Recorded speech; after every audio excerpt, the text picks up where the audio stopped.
يا أيها الذين آمنوا لا تأكلوا الربا أضعافا مضاعفة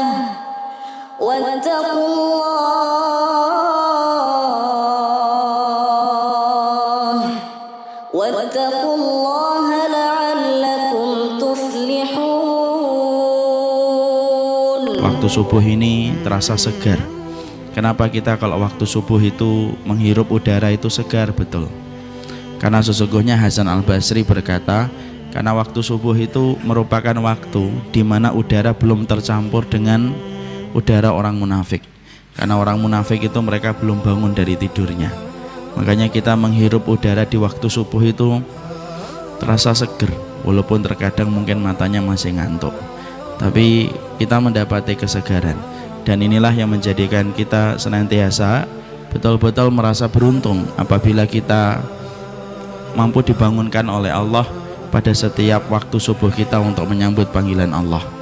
Bahagianya orang mukmin itu sederhana, bisa bangun subuh itu sudah luar biasa. Semoga Allah senantiasa memberikan kebaikan insyaallah. Bainar raja wal khawfi qalbi ta'irun wa minal yaqinin nur bidu jawanihi fawqa as-sahabi yatiru hurran mudrikan nasmu kamalahu lil kawni wajhun akharun nahya. أنا صنعة أوجدتها يا بريء وملكت فيها معصم الإيمان للحق والعدل التواصي بالجمال عبادة حسن التأمل بالإله وصال كالجمال يرى ويقلب نبعه كالقرب حين دعاء تداعب طفلها وتظنه أملا كما حاجاتنا منا إليك نريد يا الله.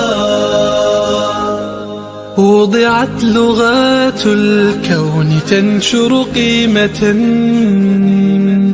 للحب للإسعاد للتغيير يا رب قربنا وباركنا لنعمل صالحا في يدي رسالة التغيير. وضعت لغات الكون تنشر قيمة. Dan salah satu di antara fase kehidupan yang selalu saya syukuri itu ketika berada di pondok. Kenapa saya bersyukur ketika saya berada di ma'had? Karena sesungguhnya orang di pondok itu bukan hanya mendidik kita dengan akal mereka dan otak serta IQ mereka, tapi ustaz-ustaz di pondok itu mendidik kita dengan hati mereka. Dan kita paham pendidikan anak itu bukan hanya membutuhkan akal dan IQ, tapi membutuhkan keimanan yang berpusat pada hati. Di SMA biasanya guru-gurunya pintar, tapi biasanya yang diasah oleh guru-guru di SMA adalah kemampuan intelektual sang anak, fisika, eksaknya, kimianya, dan lain sebagainya. Tapi biasanya mereka tidak pernah mengasah hati anak-anak SMA. Tidak pernah ditanya, tadi malam sholat tahajud nak? Pertanyaan yang mungkin tidak kita dapatkan di SMA. Tadi hari ini puasa sunnah nak? Mungkin tidak kita dapatkan di SMA. Kenapa? Tanpa mengurangi pahala bagi setiap guru yang mengajar, biasanya guru-guru SMA itu hanya mengasah kemampuan otak sang anak, tapi tidak mengasah kemampuan hati dan iman sang anak. Bainar raja wal khawfi qalbi ta'irun wa minal yaqinin nur bidu jawanihi fawqa as-sahabi yatiru hurran mudrikan nasmu kamalahu lil kawni wajhun akharun nahya.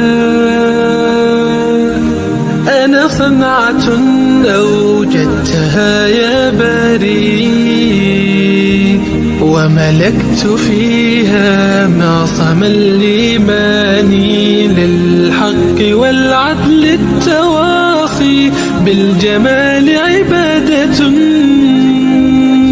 حسن التأمل بالإله وصال، كالجمال يرى ويقلب نبعه كالقرب حين دعاء، تداعب طفلها وتظنه أملا، كما حاجاتنا منا إليك نريد يا الله.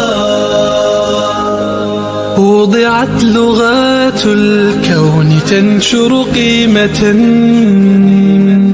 للحب للإسعاد للتغيير، يا رب قربنا وباركنا لنعمل صالحا، في يدي رسالة التغيير. وضعت لغات الكون تنشر قيمة للحب للإسعاد للتغيير، يا رب قربنا وباركنا لنعمل صالحا، في يدي رسالة التغيير.